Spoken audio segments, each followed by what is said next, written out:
चलो, नागरी लिपि चैप्टर का नाम क्या है? सुने,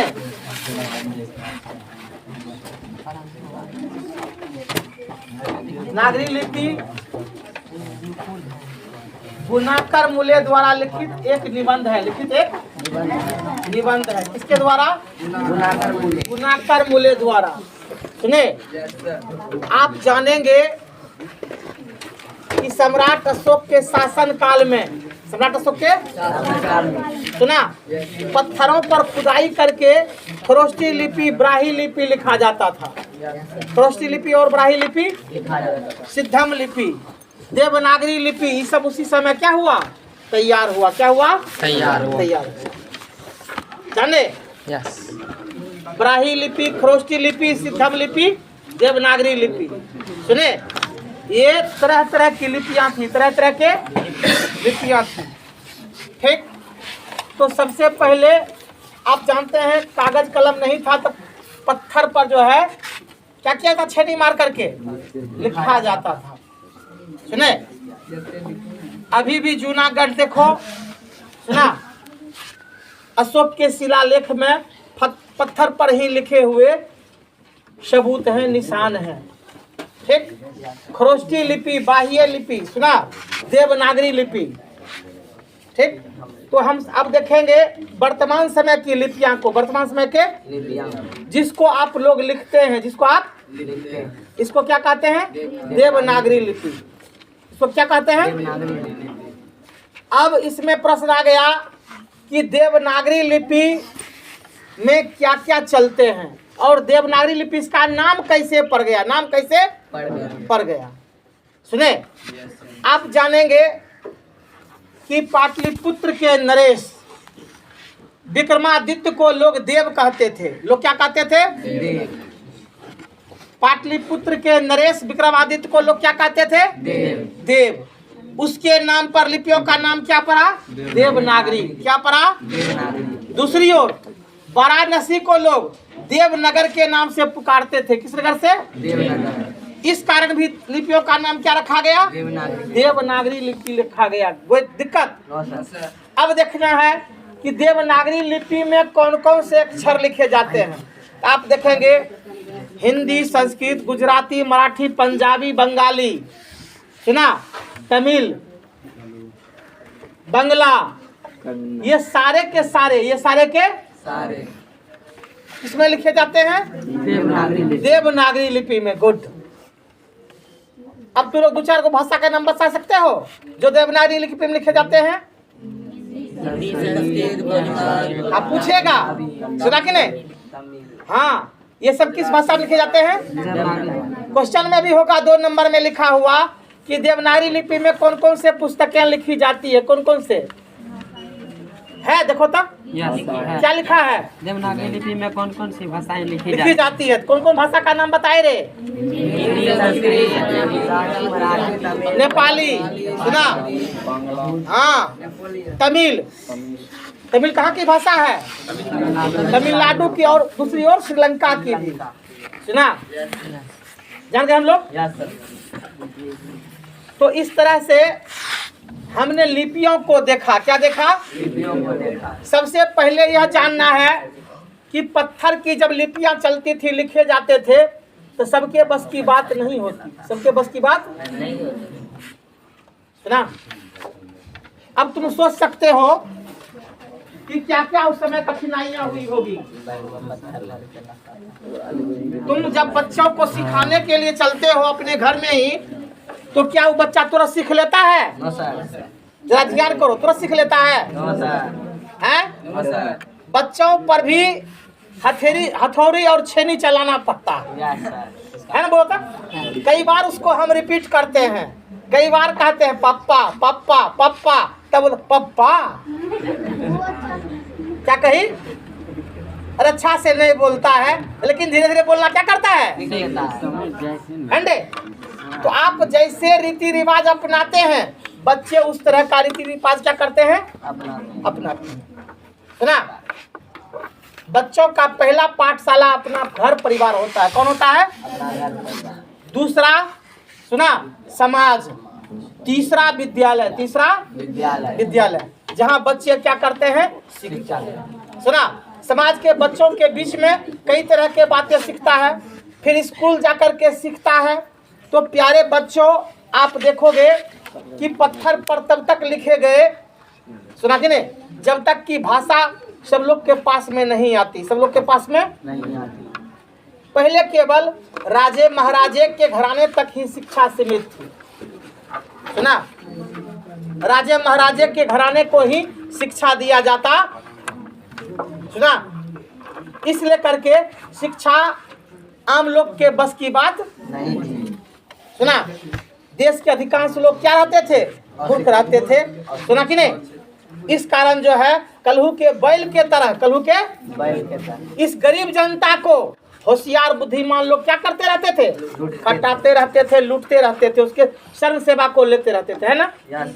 आज देखो, जब शिक्षा की ज्योति जली, जब सारे समाज में लोग इसको तेजी से पकड़ने लगा, तो लोग कई गुना क्या हो गए, आगे बढ़ गए, बढ़े ना। किसके द्वारा बढ़े, जैसे जैसे जानकारी होती गई वैसे वैसे जो है वो बढ़ते गए। सुना, भय को समाप्त किसने किया, शिक्षा ने। भय को समाप्त किसने किया, शिक्षा ने। अगर शिक्षा ना होती आज भी हम भय में जीते। क्या जीते, भय में। शिक्षा ने हमें भय भ्रम को दूर कर दिया, भय भ्रम को दूर कर दिया। हम तुरंत अब परख लेते हैं, जांच कर लेते हैं। विज्ञान एक बहुत बड़ा प्रयोगशाला है ना। कोई भी चीज को हम क्या करते हैं, जांच कर लेते हैं ना, है ना। और जांच परख करके हम उस काम को करते हैं तो वह काम उत्तम होता है। क्या होता है, उत्तम। लेकिन ना समझी लोग यानी मूर्ख लोग, अज्ञान लोग, वो बिना विचारे सोचे ही माथा लगा देता है, परिणाम को वह फेल कर जाता है, परिणाम को वह फेल कर जाता है। सुने, तो हमें लिखा है गुणाकर मूले कि देवनागरी लिपि के पहले, लिपि के आविष्कार के पहले, सुना कि नहीं, बड़ी समस्याएं थी, बड़ी समस्याएं थी। एक भाषा नहीं था, एक भाषा नहीं था। लोग अलग अलग क्षेत्र में बटे हुए थे, अलग अलग टाइप के लिखते थे। लेकिन सबसे पहले टाइप के मशीन बने, टाइप के मशीन बने, सुना। और इसमें पुस्तकें छपने लगी, इसमें पुस्तकें छपने लगी, सुना। कब तो दूसरे सदी में, कब तो दूसरे सदी में। तब इसके अक्षर में स्थिरता आ गई, इसके अक्षर में स्थिरता आ गई। सुने, पहले मुहर था, चीन में मुहर का आविष्कार हुआ, चीन में मुहर का आविष्कार। सुना, आप जानते हैं टाइप राइटिंग के पहले हस्तलिपि थी। क्या थी, हस्तलिपि। अब देखो, तुम्हारा ये हिंदी किताब है, ये इतनी मोटी है, इसको हाथ से लिखने में, हाथ से लिखने में मान लो अगर 3 महीने का समय लगा, सोचते विचारते लिखते, सुना रे, तो 1 साल में क्या किताब लिखा जाएगा, 4 गो। तब तक ये लिखते लिखते किताब भी जो क्या जाती है, नाजुक, कमजोर। तुम कॉपी लिखते तो कॉपी लिखते लिखते क्या हो जाता है, कमजोर होता है ना। अब मान लो ये 4 किताबें हुई 1 साल में, तो कितने लोग पढ़ेंगे, 4 लोग। अब सोचिए, वो भी जिसके पास पैसा। अच्छा, आप जानते हो, पैसा की बात मत करो, सुना कि नहीं। सबसे पहले यह जानो कि किताब का मिलना, किताब का मिलना संभव ही नहीं था। किताब का मिलना संभव नहीं था। सुना, किताब नहीं मिलने से लोग पढ़ पाते नहीं थे। ठीक, क्योंकि एक किताब के लिखने में बहुत लंबा समय लगता था, और फिर तब तक में दूसरा किताब फट भी जाता था। लिखने वाले भी एक ही होते थे, 2 ही होते थे। क्या जी, जिसको जानकारी रहेगा, जो जानेगा वही लिख सकता है, सब तो नहीं लिख सकता है। तो राजघराने में कवि लेखक को किताब लिखने के लिए रखा जाता था। जानते हम लोग कौन रखते थे, राजा महाराजा। कहाँ रखते थे, अपने दरबार में। किसको, कवि को, लेखक को अपने दरबार में रख करके उस किताब से उससे क्या करते थे, लिखवाते थे। ठीक, जब इसके मशीन बन गए, टाइप बन गए दूसरी सदी में, तो पुस्तकें तेजी से छपना शुरू हो गई, तो आम लोग पढ़ना चालू कर दिया। जब किताब मिलेगा तभी हम लोग, आम लोग मतलब क्या, हम सब लोग। सुना, बाजार में जब किताब मिलना शुरू हो गया तो सब लोग पढ़ना लिखना क्या कर दिए, शुरू कर दिए। सुने, आप जानेंगे सबसे पहले शुरू हुई गुरुकुल की। किसकी शुरू हुआ? गुरुकुल की। क्या शुरू हुए? गुरुकुल। तो गुरुकुल में पैरों के नीचे शुद्ध वातावरण में शिक्षा दिया जाता था। पैर के नीचे गुरु ऊंचे स्थान पर बैठते थे। अब बच्चे क्या करते थे?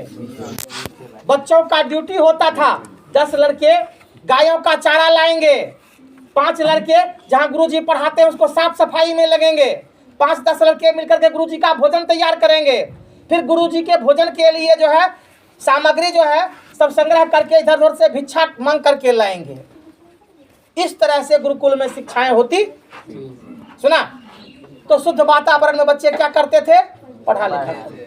और जब से संकुल बना, जब से शिक्षक 2 श्रेणी में बट गए। शिक्षक 2 श्रेणी में बटे। एक टीचर दूसरा फटीचर, एक टीचर दूसरा फटीचर, ये 2 श्रेणी में बट गए। कौन?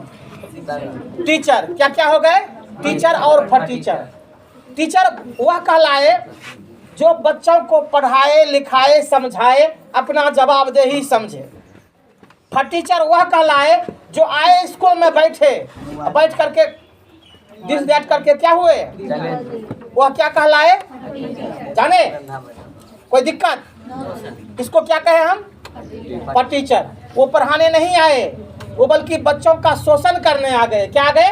नहीं हुआ बुआरे? आजकल फिर तुम स्कूल में देखो तो 2-4 शिक्षक ही पढ़ाने वाले होते हैं, अशेष जो है मोबाइल में क्या करते हैं? लटके रहते हैं। हेडमास्टर अपना अंडा खिचड़ी का बिल बनाते रहता है ना बुआरे? सब जगह का दशा देखो, देखेगा हमरा 1 लाख रुपया कमाई हुआ कि नहीं, खिचड़ी में आज कितने रुपया हमरा बचा है। अब स्कूल में बच्चा है 150, वहाँ बिल बनाएगा 500 बच्चा का, है ना बुआ? सब जगह ये लूट खसोट का अड्डा बन गया। ये लूटने वाले लोग क्या कहलाए? फटीचर। उसकी टीचर में कोई गिनती नहीं। चलो आगे बढ़ो। तो आप देखेंगे हम परंपरागत आ रहे हैं कि इस लिपि का सबसे पहले पुस्तकें और लेख आपको कहाँ मिले? दक्षिण भारत में। कहाँ मिले? दक्षिण भारत। अब वो उसे वहाँ देवनागरी को ही नंदी नागरी कहते हैं। देवनागरी को क्या कहते हैं? दोनों जुड़वा बहने हैं। दोनों क्या है? क्या है?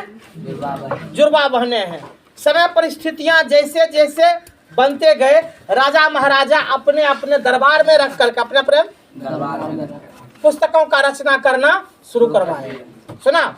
8वीं से 10वीं सदी के बीच, 11वीं सदी के बीच, 8वीं से 11वीं सदी के बीच, सुना, हिंदी में दोहा, कविता, लेख, ये सब के सब किताबें आसानी से मिलना शुरू हो गया।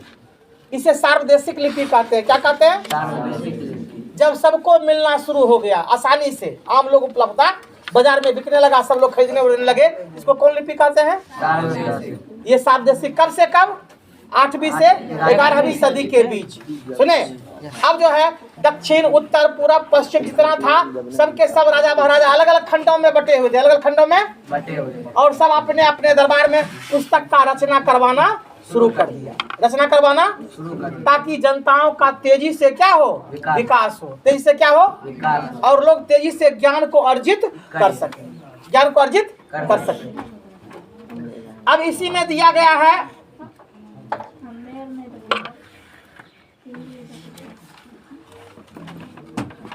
कि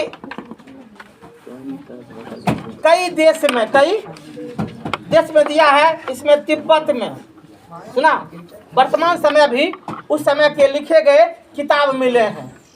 किताब मिले हैं। सोचिए, सुना, 11वीं सदी में जो किताब लिखा गया था वो आज भी क्या है? मिला है।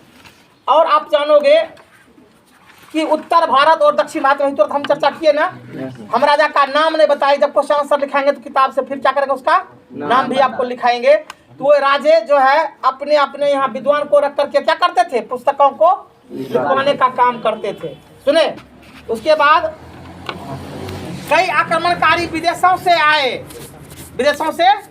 वो देखा, उसे जलन हुआ मन में हिंदुस्तानी लोग बहुत तेजी से क्या हो रहे हैं, विकास कर रहे हैं, आगे बढ़ रहे हैं।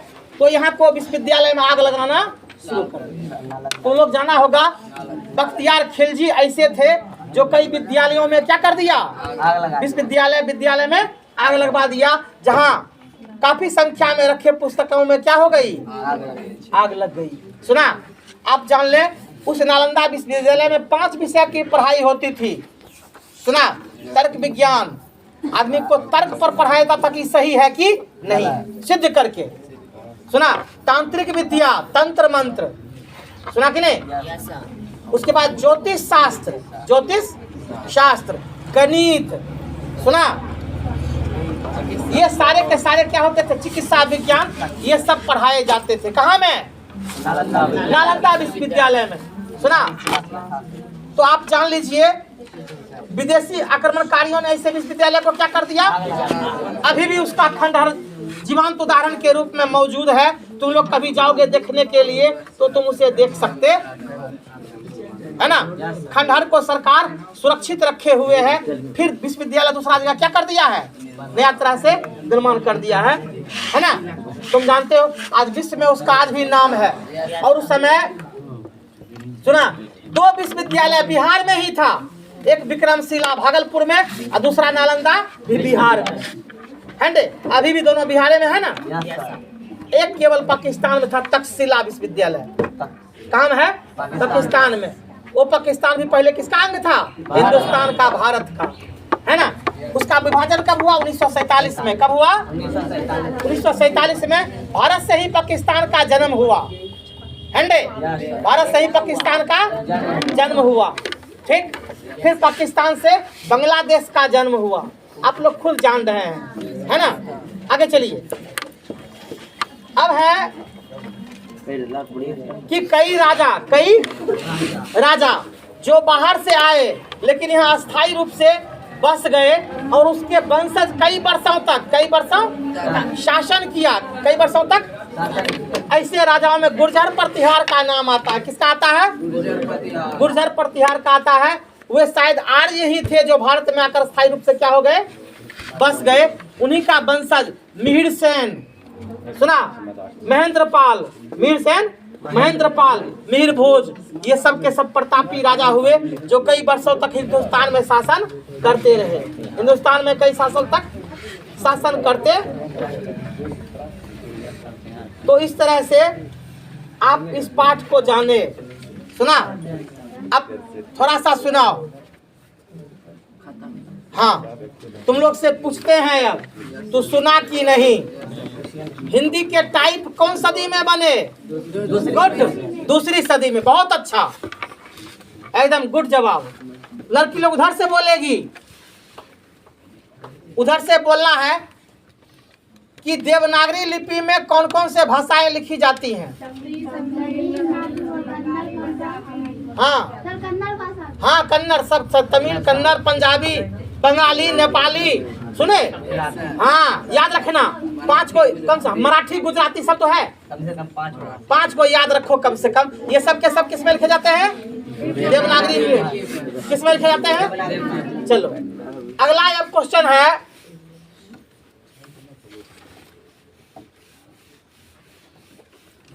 कि देवनागरी लिपि की उत्पत्ति कैसे हुई थी, किसके नाम पर। कौन राजा, पाटलिपुत्र के राजा था, विक्रमादित्य। कौन था, उसको क्या कहते थे, देव। दूसरी ओर क्या बताए थे, वाराणसी को लोग क्या कहते थे, देवनगर। क्या कहते थे, उन्हीं के नाम पर लिपियों का नाम क्या पड़ा, गुड, क्या पड़ा। अच्छा, नंदी नागरी किसको कहते हैं, देवनागरी लिपि को। दोनों जुड़वा बहने हैं, दोनों क्या है, बताए थे ना। चलो अब है नागरी लिपि के आरंभिक लेख कहाँ से मिले थे, दक्षिण भारत से। कहाँ से मिले, जान गए हम लोग। अब है नागरी लिपि कब सार्वदेशिक लिपि थी, बताए थे ना। कब से कब थे, 8वीं से लेकर के 11वीं सदी के बीच सार्वदेशिक लिपि थे, है ना। चलो अब है नागरी लिपि के साथ साथ किसका जन्म होता था, अनेक प्रादेशिक लिपि, अनेक यानी क्षेत्रीय लिपि। क्या कहते हैं, है ना। अब जैसे क्षेत्रीय लिपि आ गया जैसे हमारे यहाँ अंगिका भाषा बोला जाता है, कहीं मैथिली बोला जाता है, कहीं गुजराती बोला जाता है, कहीं नेपाली, कहीं बंगाली, है ना। इसको क्या कहते हैं? प्रादेशिक या क्षेत्रीय। प्रादेशिक या कोई दिक्कत? चलो अब है गुर्जर प्रतिहार कौन थे? बताइए भीतर थे।